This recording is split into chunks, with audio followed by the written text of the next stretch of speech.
Anything.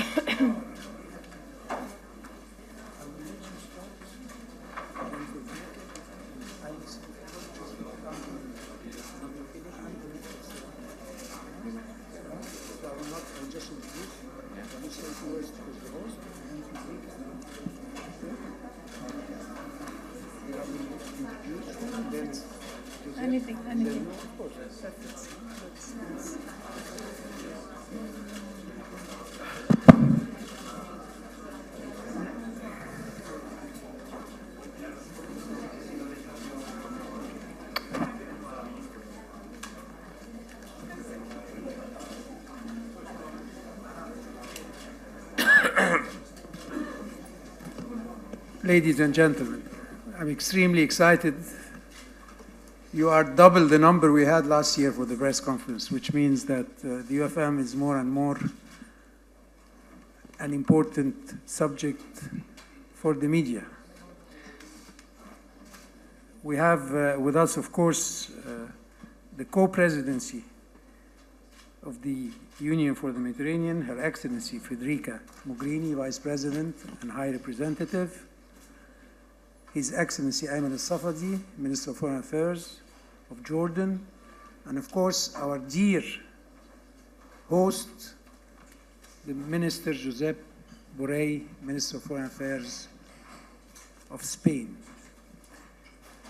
I will refrain from talking about the meetings because I know that you all want to ask them lots of questions and they have a few words to share with you. So at my level, on my capacity, I would say I was extremely thrilled of the level of presence, the engagement, the commitment of member states to this year, 4th edition of our regional forum. And I'm also doubly happy because our event on climate change in the Mediterranean was closely followed by all stakeholders, experts, journalists, and most importantly, the scientific community and those who prepared this unprecedented report of the MEDEC on the effect of climate change on the Mediterranean. So without further ado, I will pass the floor, if I may say so, to my very dear friend, Josep Borrell. Buenos días a todos. Bon dia a tothom. Gracias por estar aquí. Gracias por estar aquí, tots junts. Nos hemos reunido de nuevo en Barcelona para hablar de los desafíos regionales. La mejor forma de hacerlo es, sin duda, el marco de la Unión por el Mediterráneo, que es la única organización, aparte de las Naciones Unidas, en las que se pueden dialogar y cooperar todos los países mediterráneos, tanto los árabes como Israel y la Unión Europea en su conjunto, mediterráneos o no. En su conjunto, los 43 países de lo que llamamos Mediterráneo, es lo que Serrat llama de Algeciras de Estambul, son 700 millones de personas, pero con una enorme diferencia entre el norte y el sur, que sigue siendo demasiado grande.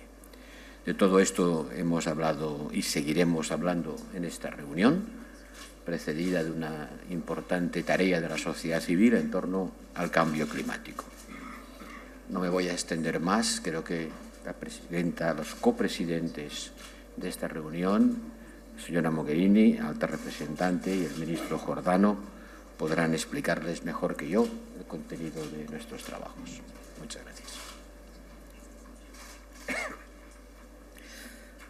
My turn, it seems. First of all, I'm very glad to be here again. If you allow me to start on a personal note, this is the 4th regional forum, ministerial regional forum we have at the level of foreign ministers. This is also my 4th and last. And it is for me an element of personal satisfaction, the fact that we have managed in this last 4 or 5 years, together with Jordan and the Secretariat, and always with the gracious hospitality of Spain, to revitalize the ministerial level of this Union for the Mediterranean in times when it seemed to be almost impossible to gather foreign ministers of countries that share the same geography, but very often don't share the same politics, around the same table. And I think that this has been an achievement in itself, and today's meeting is yet another demonstration of this.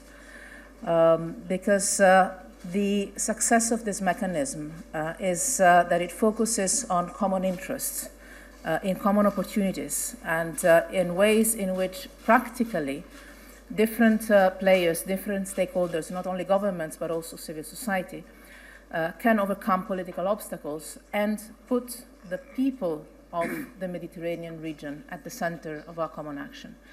I believe this forum has helped us in these years to share, to develop a sense of shared responsibility, knowing that not everything is on the table. I'll be very open on that. Don't expect us to solve all the problems of the region. Unfortunately, this region has quite some problems, conflicts and crises, but also problems related to economic development, access to employment, equal opportunities, climate change, environmental issues, and the list could continue. Trade, South-South trade, one of the main impediments of the economic development of North Africa, for instance. But this forum has been, in these years, and has proven to be already now in this four editions of this forum, and today again, a useful tool to address some specific issues with so many projects that we are doing under the label of the Union for the Mediterranean, but also creating the environment, the political channels, the approach of coming together and listening to each other that can also pave the way to creating better conditions for solving, where it can be done in relevant fora, the crisis of this region. We decided today to focus particularly in this coming months on environment and climate change, where you know that the European Union has always been leading, not only with words and political statements, but also by example and resources. And you know that the incoming European Commission is putting climate change as one of the top priorities, if not the top priority, of its future action. It's not for me to elaborate on that, but you know that the European Union feels a very strong sense of responsibility in building global alliances to implement, for instance, the climate change agreement that was agreed in Paris, and to help the global community face this challenge. But also we decided to continue to focus on trade, investments, job creation, in particular for young people and the empowerment of women, economic cooperation, digital economy, research and innovation, infrastructure, energy, civil protection, tourism, and the list could continue. So very practical things that have an impact on the life of so many citizens across the Mediterranean, east, west, north, south, and in the entire European Union. I mentioned women and youth. Let me underline that they are not only the beneficiaries of so many of our projects, but they're also crucial to the success of the projects themselves. They are the players, the actors of change around our common sea. And this is why the Union for the Mediterranean Action puts them most often at the center of our work. Let me conclude, because I know we are four, and as this is my fourth press conference in this format, I know very well the frustration of having us speaking so long and then very little space for you to ask questions, so I'll try to be short. Let me just say that I mentioned the fact that this is also a forum that facilitates contacts that can create the conditions for better addressing the crises and the conflicts of the region. This is not the forum that is expected to solve them itself, but it is a place where we affirm our principles, we affirm our common positions, we try to build bridges, And in particular, during today's meeting, ministers have focused so far and will continue to focus in the afternoon on three main critical challenges we're facing in the region. First of all, the Israeli-Palestinian issue. You know the European Union position very well. The situation in Libya and the recent developments in Syria, where I believe we all expressed very serious concern for the current developments and the expectation that the situation can improve, and most importantly, that the first positive steps that were taken under UN leadership with the agreement on the Constitutional Committee could be followed up by the UN Special Envoy without risking the current military activities in northeast Syria, that as the European Union we deplore, and we wish to see this being stopped as soon as possible, but also wish that the UN work on the political track would not be affected by this.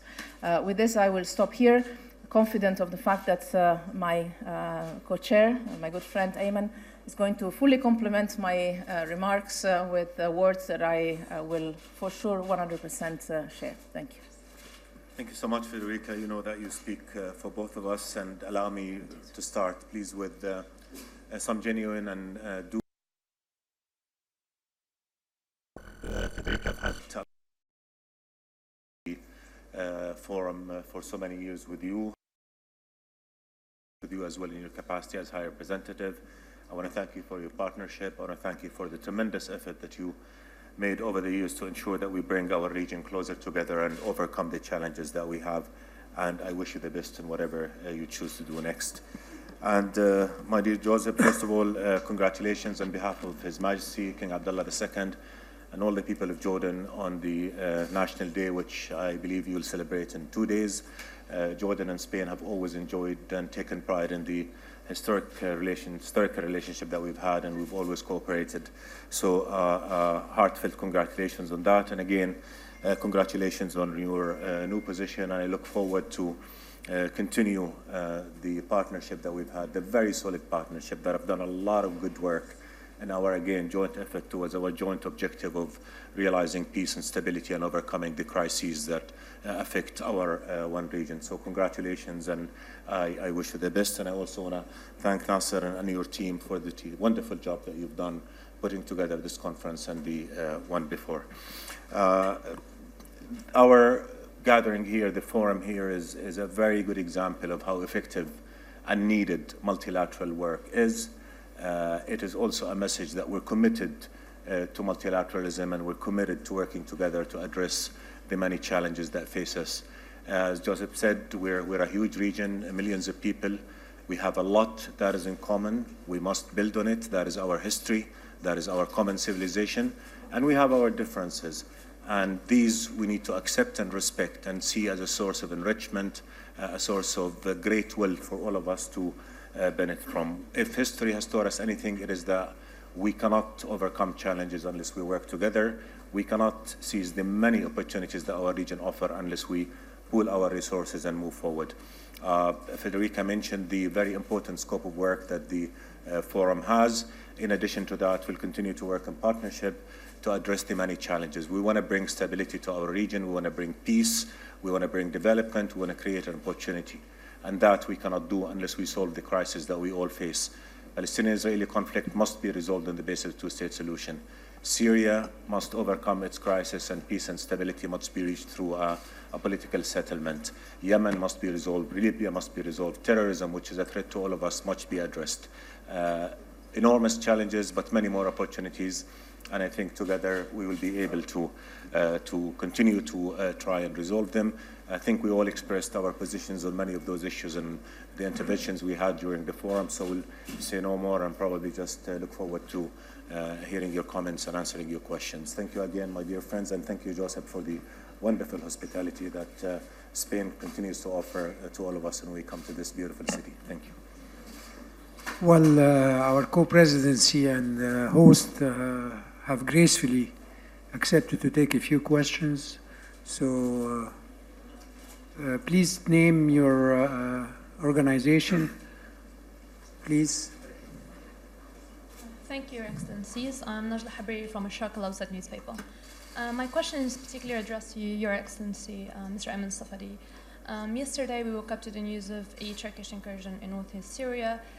Turkey is a member state of the Union of the Mediterranean. Many of the countries that will suffer the potential consequences of this incursion, talking about horrendous loss of life, potential new refugee crisis, are also members of the Union. What is being done from a Jordanian point of view to deal ahead of time with this potential disaster in the making and as a union? Thank you.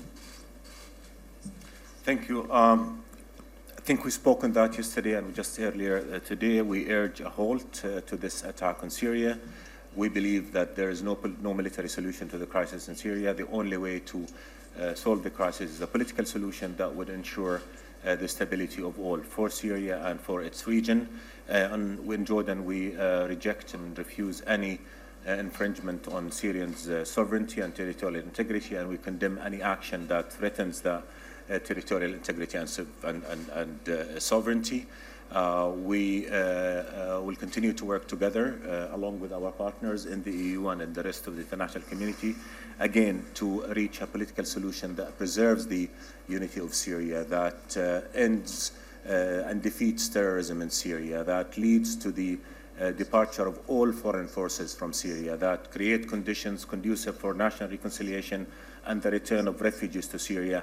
And that will ultimately, once we get there, will bring security and safety to Syria, to all its neighbors. And we do stress that our security is interconnected. The security of Syria is key to the security of the region, so is the security of Turkey, and so is the security of all of us. So that is the only path that we see going forward. The country has suffered tremendous suffering, tremendous crisis, tremendous loss of life. It's time this tragedy ends, and we all know that the only way to end it is a political solution. So what we need to do is to focus once again on revitalizing all our effort to end that crisis. And refugees, as you said, is an enormous challenge. We cannot afford to see more refugees. I speak from a country that has hosted 1.3 million Syrian brethren. That's almost 20% of our population. We'll continue to do everything we can for them, but I think the only long-term answer is for them to go back to their country once it's safe and once the fighting has ended.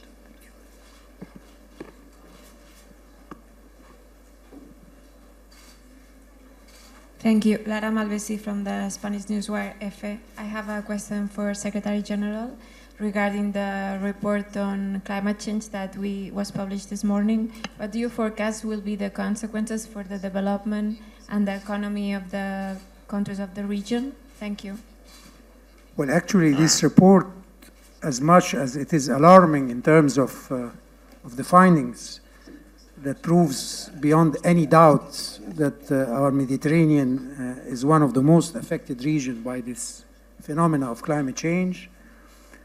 And the call of action by Professor Kramer and his colleagues, 70 to 80 scientists, have worked diligently for 4 years to prepare this report, who is not yet final and who will be presented to our Minister of Environment next year.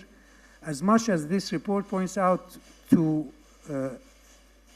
the potential risk in terms of livelihood, in terms of agriculture, biodiversity, quality of life, economic development, as much as it should be a call for action.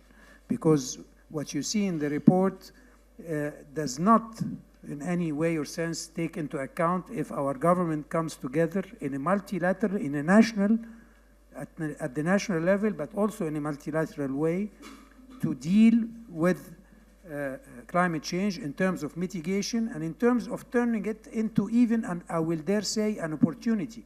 Because investing in green and blue economies is today a good investment from an economic point of view and is a generator of employment. So as much as we are facing a challenge, we should look at it as an opportunity for the region to act together at all levels.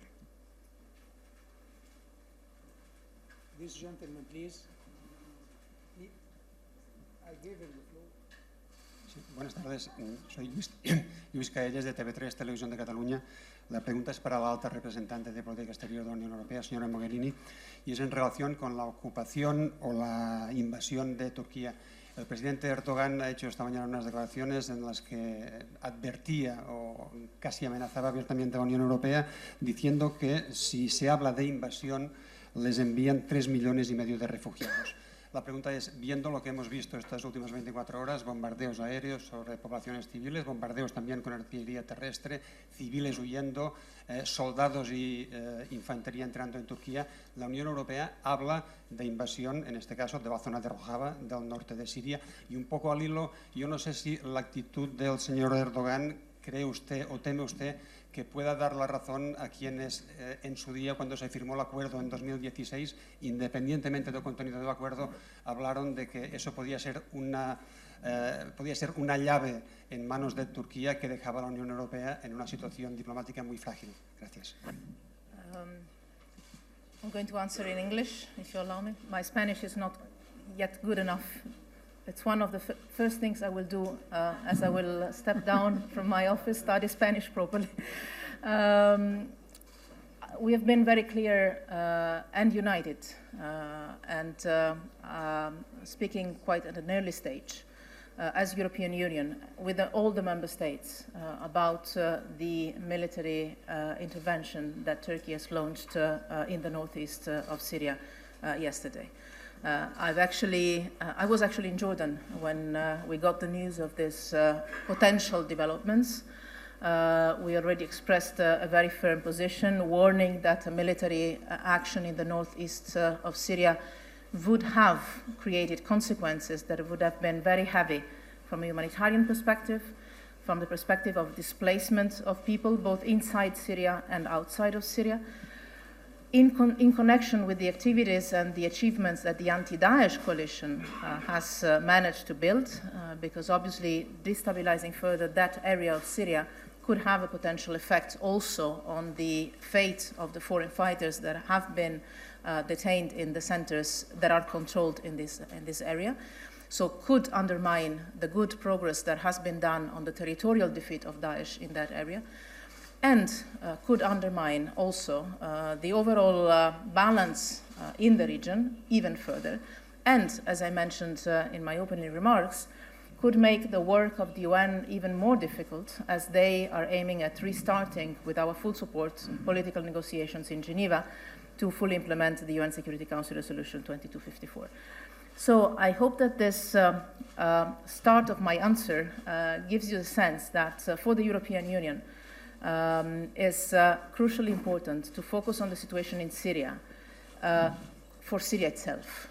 There is an impact on the migratory flows, clearly, there has been in the past, and this is why we have constantly supported in these years not only the work of the international agencies and the NGOs that are assisting the Syrian refugees in Turkey, and this is the plan you mentioned that we signed some years ago, that finances not the Turkish authorities, but the international agencies that are working to support the Syrian refugees that are hosted in Turkey, exactly as we are doing in Jordan and in Lebanon and in other countries of the region that are hosting Syrian refugees.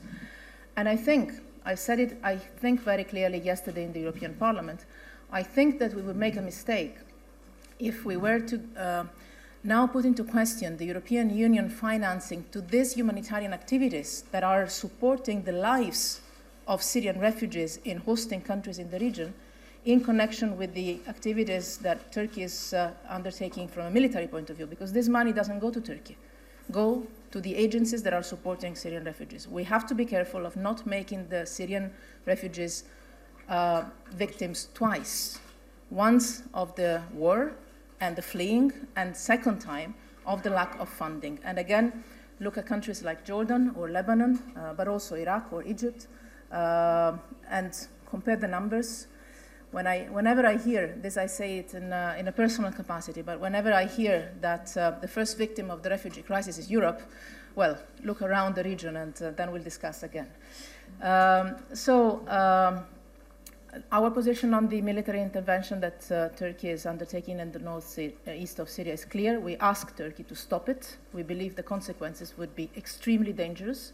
But again, this has not a connection with the fact that we are continuing to support the humanitarian assistance to the Syrian refugees. And I believe it would be a mistake to link the two things. On the other side, there are other issues that are worrying us a lot. Some of them were also raised today, connected to some of the other Turkish activities in the region. I think of the drillings in the Cyprus exclusive economic zone and other things. I believe it is important to stick to the merit of what we're discussing here. Talking about Syria, we ask Turkey to stop this military intervention, and we believe it is also in the interest of Turkey to do so. I think we can take just a couple of questions because we have to go back to the meeting. Madame Mogherini aussi. Après le début de l'offensive de la Turquie, qui, selon M. Erdogan, envisage de placer 2 millions de réfugiés syriens vers la zone de sécurité du nord de la Syrie, est-ce qu'il faudra réviser l'accord de mars de 2016 dans l'ensemble? Merci. C'est pour moi? Je pense que la question est assez similaire à la précédente. Comme j'ai dit, premièrement, le chef d'État des gouvernements de l'Union européenne, j'imagine, vont discuter de cette situation la semaine prochaine pendant le Conseil européen. Nous avons un Conseil des ministres des Affaires étrangères lundi au Luxembourg, où nous allons parler, pas du côté migratoire, mais de l'aspect du conflit en Syrie, avec la présence de l'envoyé spécial des Nations Unies, Pedersen. Aussi pour souligner notre soutien au processus politique que, grâce à sa médiation, pourrait être possible maintenant à Genève. Donc, les chefs d'État et de gouvernement vont discuter des autres aspects, sûrement dans une semaine à Bruxelles au Conseil européen. Ce que je peux anticiper aussi, ce que le président de la Commission Juncker a déjà dit hier au Parlement européen, c'est-à-dire que, bien sûr, le soutien que nous sommes en train de donner à la Turquie, comme je souligne, parce que c'est très important, aux autres pays de la région qui sont en train de recevoir des réfugiés syriens depuis longtemps, va continuer. Et nous allons continuer à honorer les accords que nous avons signés la dernière fois, juste il y a quelques mois, pendant la conférence de Bruxelles sur la Syrie en mars de cette année, où nous avons pris des engagements pour soutenir les réfugiés syriens dans la région. If I can switch to English, having said that, President Juncker was also very clear yesterday, and I reiterated the same message in the European Parliament already, that if the Turkish authorities expect the European Union to finance any sort of security zone in the northeast of Syria, their expectations are going to not to be met. Because the European Union does not finance activities that do not respect fully the rights of the local populations, and definitely does not support the establishment of safe zones, especially when they might be targeted at changing the demographic balance of entire regions in a country, following a military intervention that has no legal basis. And most importantly, we do not see any way in which such a safe zone could in the future be based on the criteria of respect of the need for voluntary return and safety and dignified return that the UNHCR sets very clearly. So I've said it in many more words than President Juncker has managed to say, but definitely there can be no expectation for the European Union to finance any activity in this such safe zone, also because I have personally my doubts that it would be safe. Aquí Jordi Bracons de RACU. Buenas tardes a todos. Buenas tardes, señor Borrell. Tenía una pregunta para usted en otro orden de un conflicto, en este caso el de Cataluña. En los próximos días se va a conocer la sentencia del Tribunal Supremo. En este sentido, quería preguntarle si el clima en las calles de Cataluña vuelve a ser o es de desobediencia civil, si usted es partidario de aplicar de nuevo el 155 o si también es partidario de que la Guardia Civil y la Policía Española vuelvan a actuar como así lo expresó ayer el jefe de las fuerzas en Cataluña. También, a su vez, quería preguntarle, ya como un poco más como alto diplomático europeo, si cómo va a intentar gestionar el papel de las embajadas o delegaciones catalanas, que ya han dicho los políticos catalanes que intentarán hacer un papel de apoyo, de buscar apoyos dentro de la Unión Europea, si usted es partidario de buscar cerrarlas o cómo va a gestionar usted ya como alto diplomático de la Unión Europea. Gracias.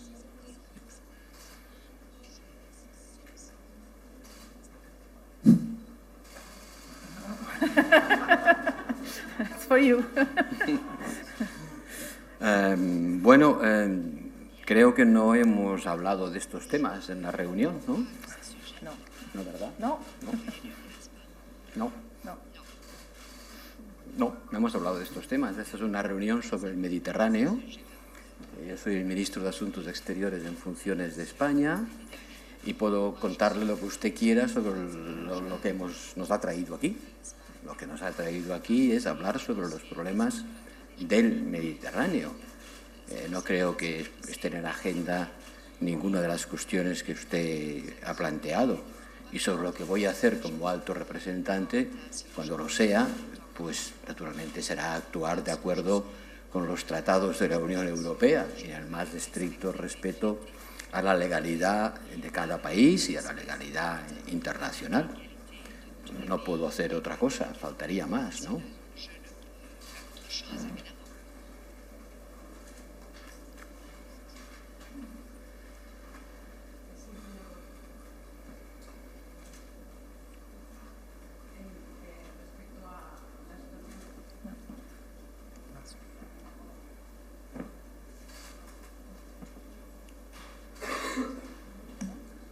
Ahora sí. Sí, yo le quería preguntar respecto a la situación en Siria. El gobierno español no ha especificado su posición y, en cambio, hoy la ministra de Defensa, Margarita Robles, ha remitido al responder sobre la misión de España en Turquía lo que decida la OTAN. ¿Cuál es la postura oficial del gobierno español sobre la situación en Siria y sobre esa misión?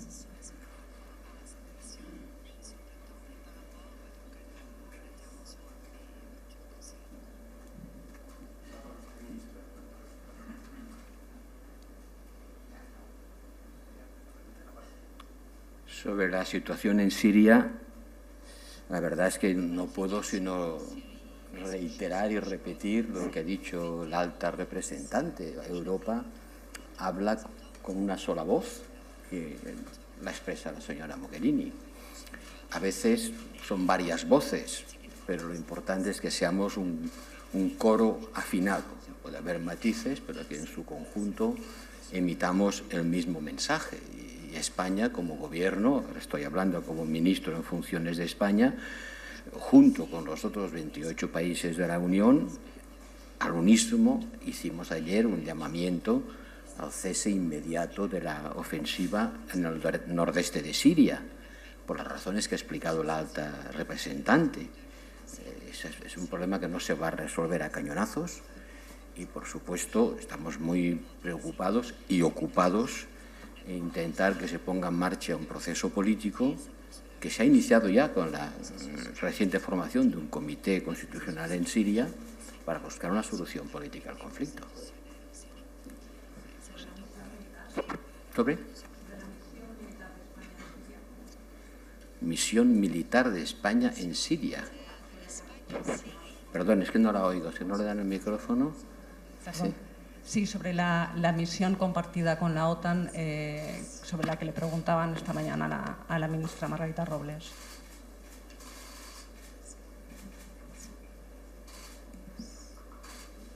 Pues me remito a las palabras de la ministra competente en la materia.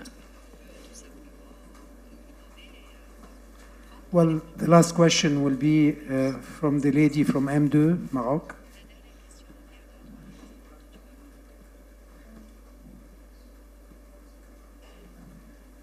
سوف أطرح السؤال باللغة العربية لو سمحت. نادية الأيوبي صحفية من القناة الثانية المغربية. قدمتم في اليوم صباح اليوم تقرير يدمي القلب صراحة حول التغيرات المناخية.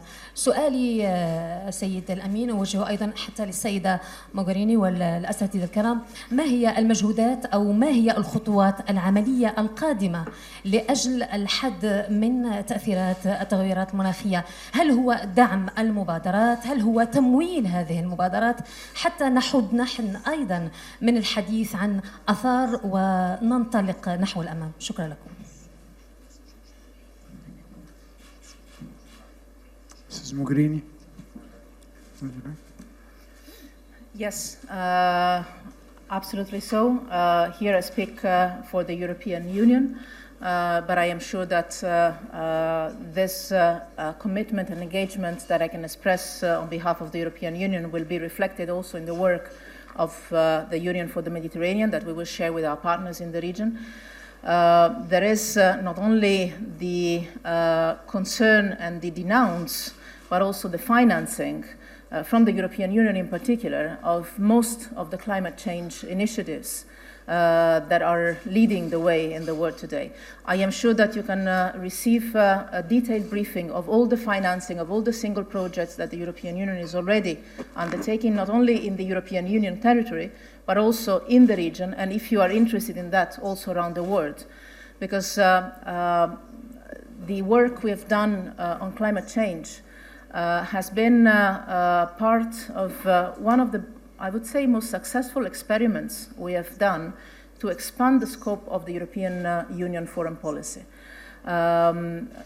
We raised a lot of skepticism at the beginning, but we have asked all our 140 embassies in the world, that are embassies and delegations for the European Union, to work first on the creation of consensus for the climate agreement in Paris, but then, most importantly to me, to work on the ground with our partners, being it in the Pacific Islands, in the Caribbean, in the Sahel, in Europe itself, obviously, to focus on the financing of concrete projects that country by country, region by region, are key to mitigate or to face the climate change development. So, responsibility and a financing that has an impact on our own investments inside Europe, because as the Secretary General mentioned, the Mediterranean and Europe as part of the Mediterranean is part of those that are risking the most out of climate change. Think of cities like Venice that with the rise of the level of waters risk to disappear. But also we have massive investments on climate change in our partner countries, starting from the region of the Mediterranean, but also in very far away regions. So if you are interested in that, we can definitely make it public. It is public for sure already in the website of the Commission, but we can give you a detailed perspective of how many projects, how much financing goes to every single project on climate change. This has been one of the issues on which we've worked the most, also together with the Commissioner for Climate. Well, with this, we'll end this press conference.